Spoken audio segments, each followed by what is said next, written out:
and then the fifth one, so those are the three that I'm missing on that one. Okay, so then you need, there's 12 applicants we need. Mhm. Okay. And then you didn't list anything in category C, is that right?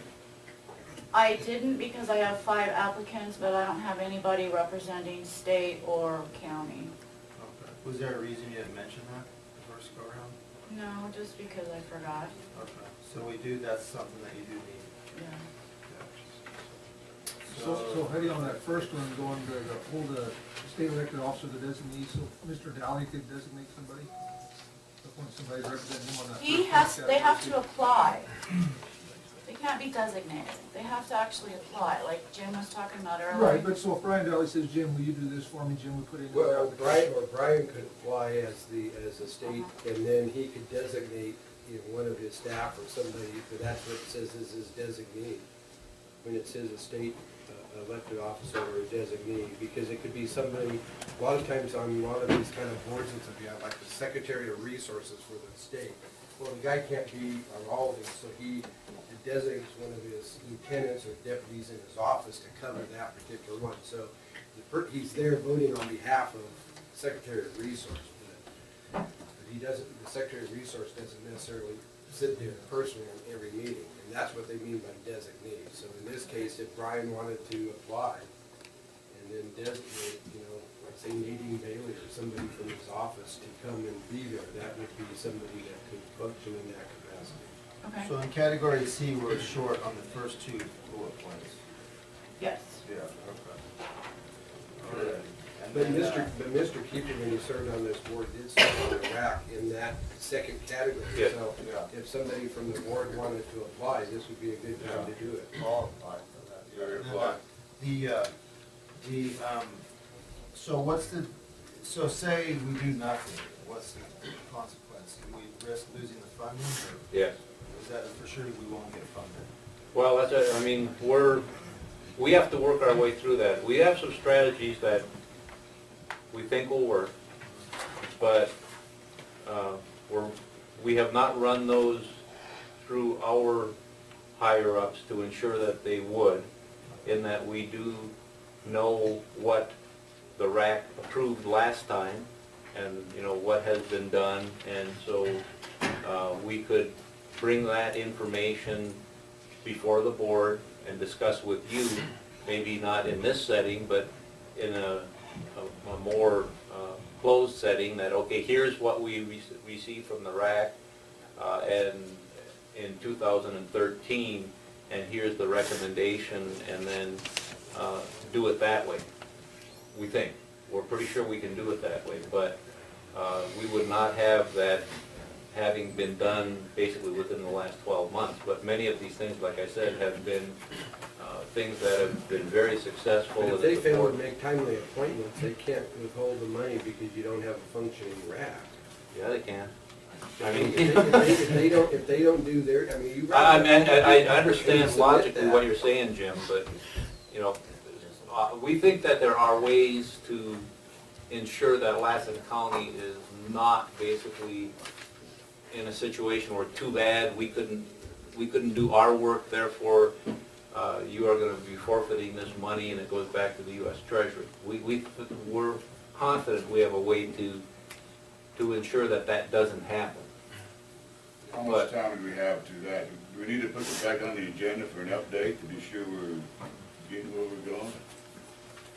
Probably February would be that way we'll know where we are, because if we don't have enough that we can get the rack stood up, and if we don't have the names in by February, as Supervisor Chapman pointed out, it's simply. Let's put an update first meeting in February, the second Tuesday in February, for an update to see where we're at.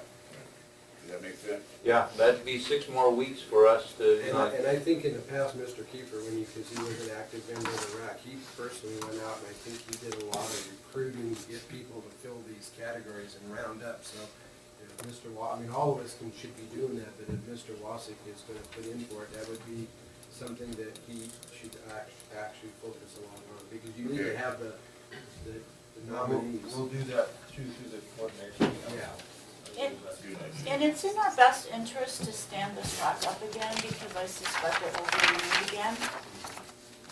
So even if we run really tight, we can make things work. And then, once we have a rack stood up again, we don't have this big vacant hole. Because when they reauthorized it in 2005, we were very active in recruitment, and we had 2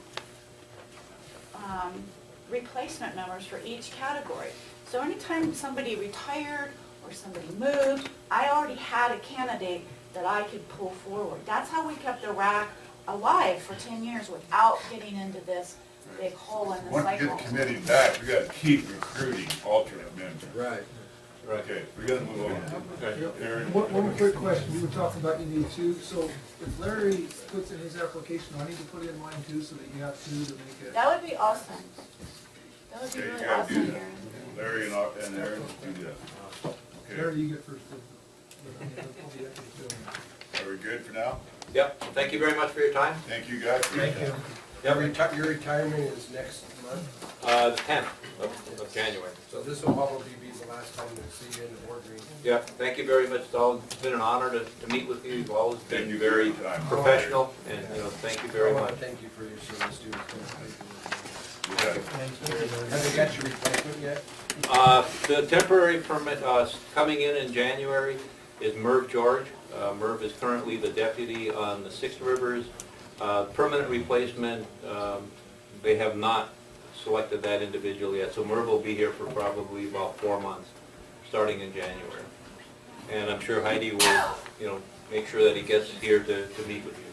I just would like, if I could, take a moment to also thank you for the support you gave your staff to work with our staff in terms of the trail expansion going up into the Fredonia area and stuff, and I know that, we made great progress this fall in terms of flagging and outlining the plan for the environmental assessments and other assessments that have to be done through next year, so hopefully by early 2015, they'll be clearly defined and ready to go, and that gives us as a community, as we had the meeting with the Forest Service a few months back, to crank up whatever fundraising and budgetary efforts we have to bring resources to bear once the green light is there for that part of it. And I can tell you, for years to come, when that trail becomes a reality, a lot of it will be because of the effort you put forth, Jerry, and I want to say thank you. Well, thank you. Okay, thank you, Gary. Thank you very much. All right, we gotta move on, you guys. Juvenile hall report. You're on, girl. Hi, Mr. Chairman, members of the board, Jen Branning with the probation department. I know that we've provided a lot of information so far regarding the costs and everything to close the juvenile hall, what's going to be effective and what's not going to be effective with some of that. One of the things that I did look at was some of the history of the juvenile hall, which I don't have all of that. So today we have Chief Fernandez from the Modoc County Probation Department. He's been there for several years. He also knows a lot of the history prior to when the juvenile hall was built, transporting these kids back and forth. So I wanted to make sure to discuss some things with him, and he can answer any questions that anybody has regarding some of that risk and liability to transporting some of those kids back and forth and what was happening prior to having our juvenile hall. So I wanted to make sure that we had that history and that knowledge that was here as well. Also, what I looked at was some short-term options that we had to increase some of the revenues. And of course, one of those is going to be negotiating with the group home and environmental alternatives to raise the rent that they're paying for their group home, and to look at increasing the portion that they pay for utilities as well. So that will bring in a little bit more money. And then we can also look at doing the studies for the fines and the fees that we charge with the juveniles for supervision, for juvenile hall, for their care, their custody, and their control that we take on at the juvenile hall and at the probation department. That will help some of that as well.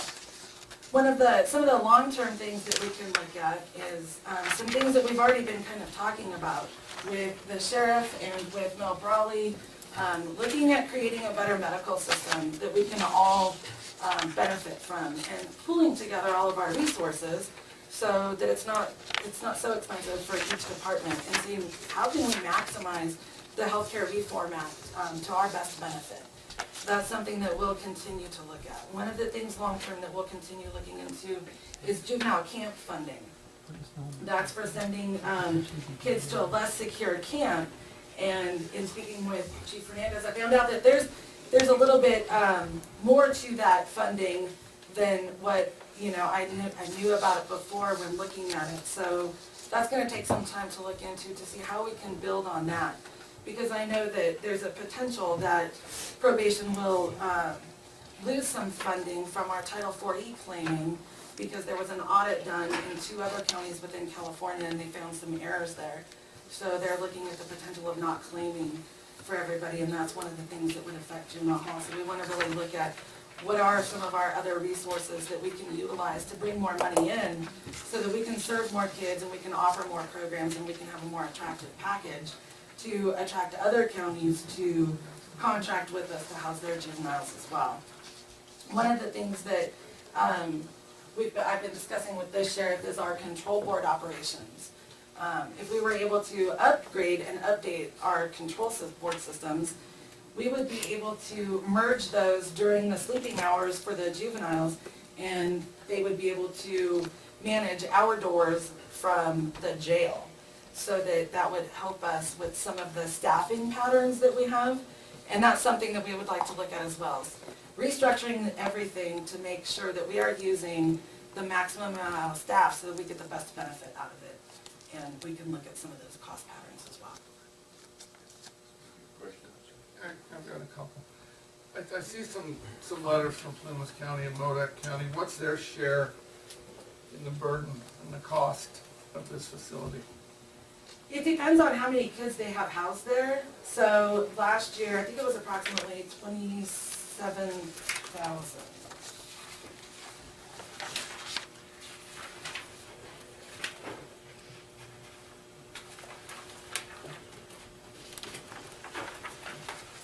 I know it's in the packet somewhere here. I looked for it, Jennifer. Revenue, 260,000. Yeah, I saw that. That's the total revenues, but I thought those were on there. Jennifer, could we get it broken down to what Plymouth and Modoc is putting into this effort? Because they've got some nice letters for support of the facility, but I want to make sure that they bear some of the burden in this and not put all the burden on the Lassen County taxpayers.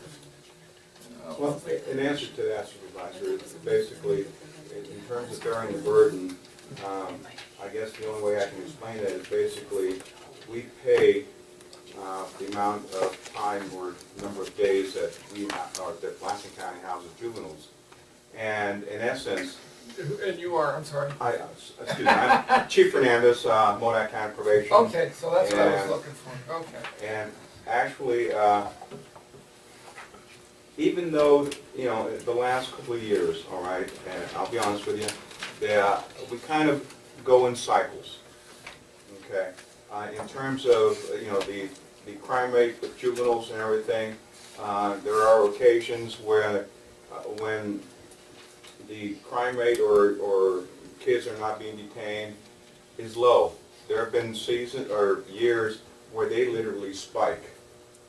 And I recall several years where my budget was over $100,000 to house kids in juvenile hall. The last couple of years, they've been, as the saying goes, kind of normal. But that's not to say that those numbers will again spike. And so my share of the cost is what the juvenile hall charges my department the daily basis. That includes medical, any psychiatric care or what have you. And so that is what we are being charged with. I don't think anybody up here wants to see our facility closed, but we certainly would appreciate a better cost-sharing program amongst the contiguous counties who are involved in this effort. I don't know how to get to that point, but I sure think we should look into that to see. But once again, I don't believe that Lassen County should bear the brunt of the service costs. So maybe you can go back to your boards and we can all get together and figure out a way to make this thing float. I understand that, however, you know, just like Lassen County, Modoc County, Plumas County, in essence, we're at the mercy of the board in regards Oh, to, absolutely. you know, in terms of cutting down the costs and things of that nature. And, you know, I guess if that were the case, I would more or less throw it out there that possibly, since all three boards, when this juvenile hall was built, I believe it was in the early 90s. At that time, the state granted or gave each county, basically smaller counties, a pot of money to more or less kind of attempt to build the hall. Well, the little pot of money that they gave each county did not, you know, was not enough to build a hall. So in essence, the three chiefs and also the Board of Supervisors at that time kind of got together and basically decided that we would all pool the money so that a regional hall could be built, because at that point in time, the only thing that Lassen County had, if I recall, is a 48-hour holding facility. And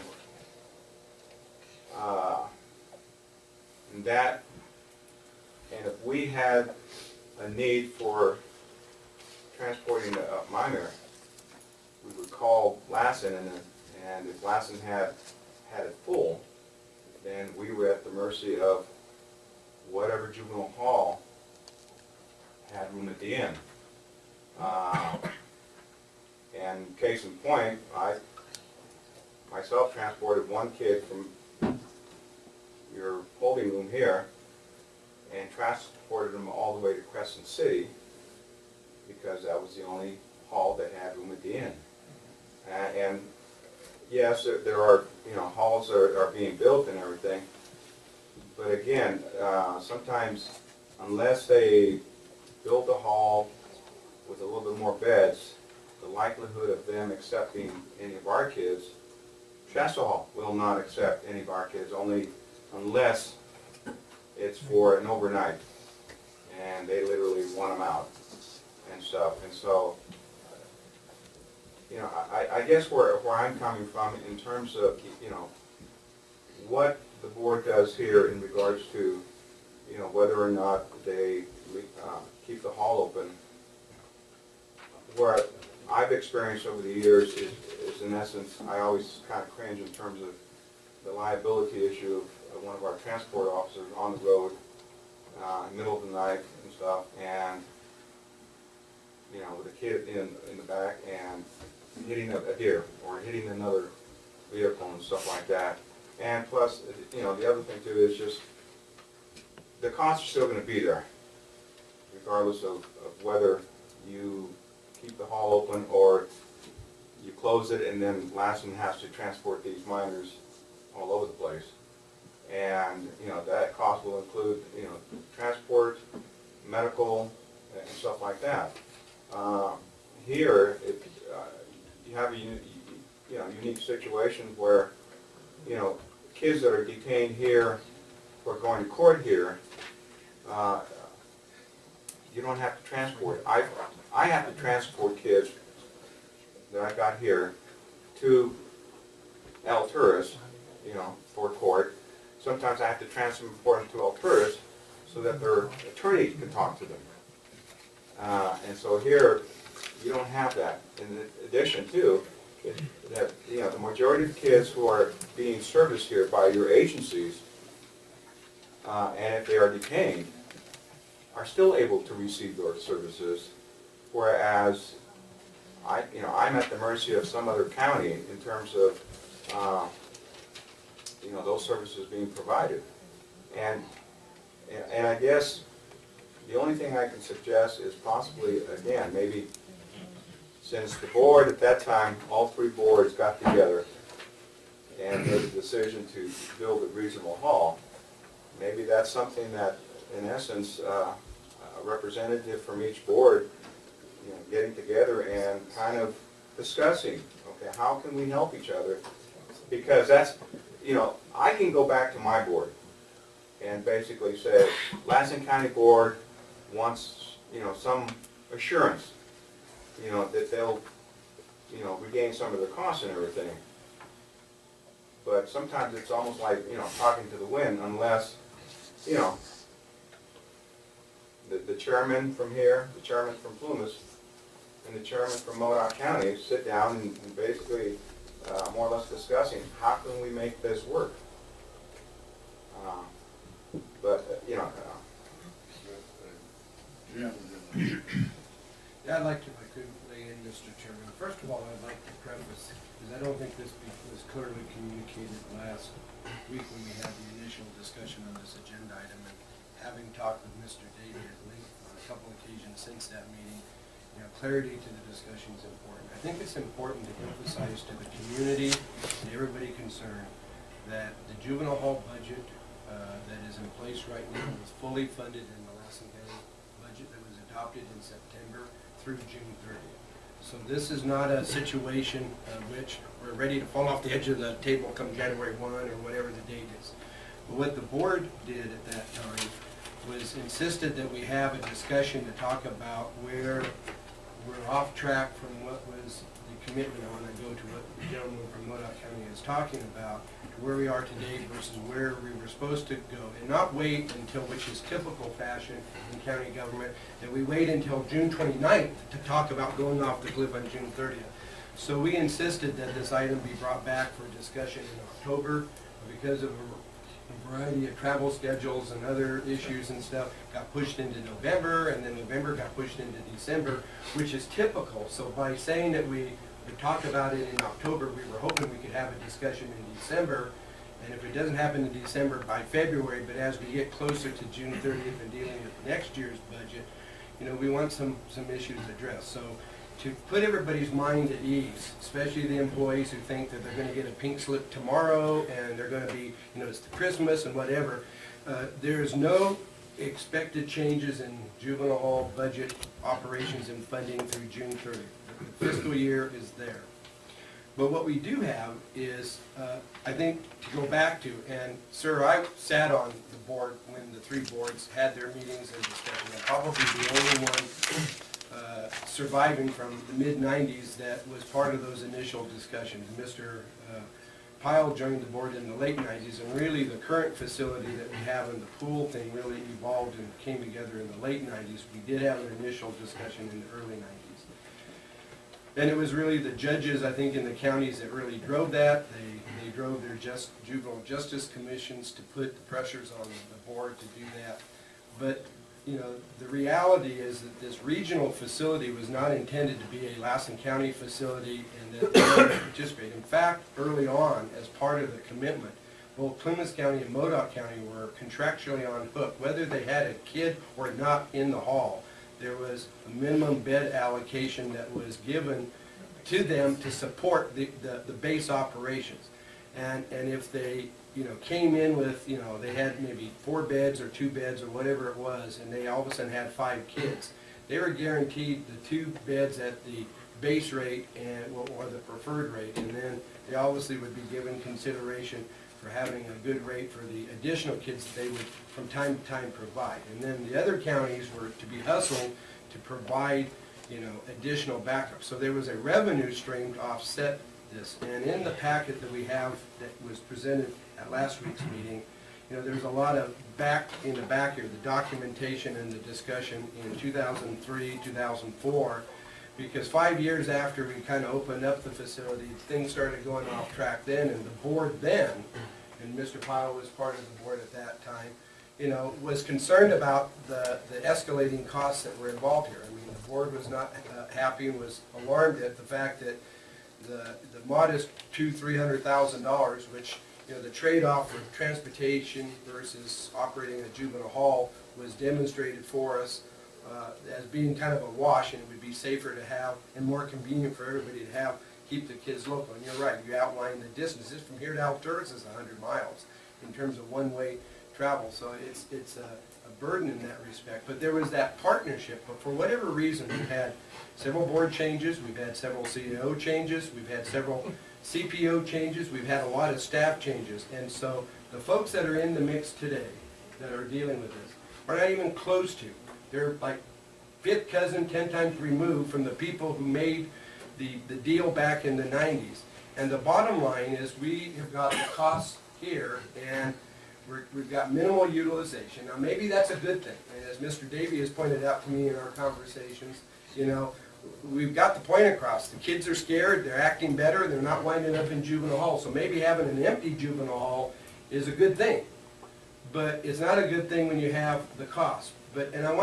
So I think in that respect, I think we need to get back to the 3 counties are going to have to make a commitment. This is, and whatever sort of payback, you know, if that's what has to happen, if we have to sell it or do whatever to recover whatever the cost is to satisfy the state, you know, that becomes the ultimate thing. But the idea that there's just a blank check to the county treasury in Lassen County for the benefit of the 3 counties, that notion has to be put to rest, first of all. Now, the problem I have in terms of having the discussion that we need to deal with is nobody's on the same page. We don't even have, I've got 3 different reports and documents, and they all tell me different things. Now, I'm going to start off with, on October 28th, Judge Verderosa. We had asked that she be invited to be here, and it'd be nice if we could have a meeting where the judge could be a part of this discussion, because they are the driving force in this whole thing. She sends the board a letter. We all received copies of this letter.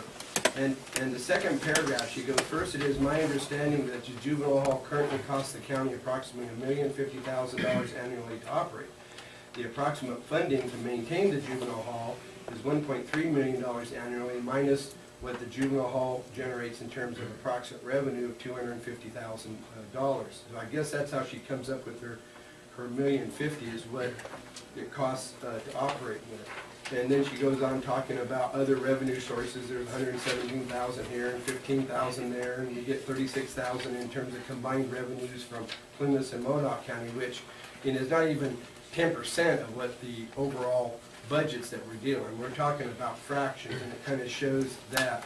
So, you know, that was interesting when I read that, and what kind of caused me to kind of turn my ear on it was those numbers aren't even close to the numbers that we dealt with in September.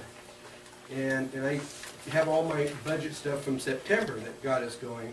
When it come down to it, when you add up all the things that relate to juvenile hall, you've got a $1,360,000 is the base juvenile hall budget. You have another $41,000 dealing with juvenile detention. These are your A87, your insurance, support for wards, that budget page. And then you have another budget page for physician juvenile hall of $112,780, and then you have a probation hospital juvenile hall, another $9,000. When you add up all the budgets for the juvenile hall, it comes to $1,523,761. That's how much we've approved to operate through June 30th in the current budget. The total probation budget, including juvenile hall, is $2,695,839. Which means there's $1,172,078 for taking care of the probation operations. That's adult probation, all the other probation activities. So clearly, more than probably 60% of the probation budget, maybe closer to 65% of the probation budget, is devoted to and is tied up with the juvenile hall. Then you take the revenue side, and that was where I think where the board kind of got into it.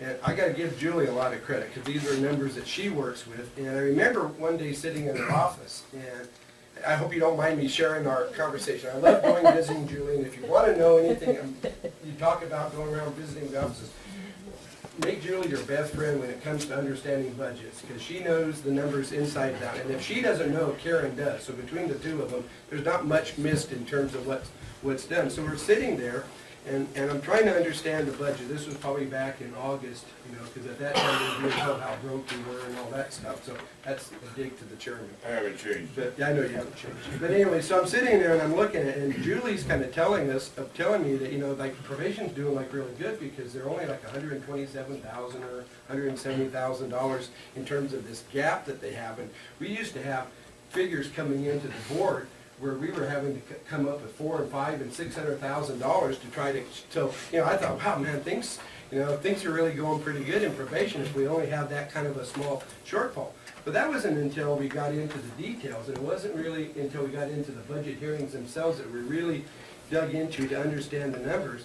But that, that was after, that 127,000 or 70,000, whatever the number was, I don't have that sheet available in front of me. But that was after we transferred from in the general fund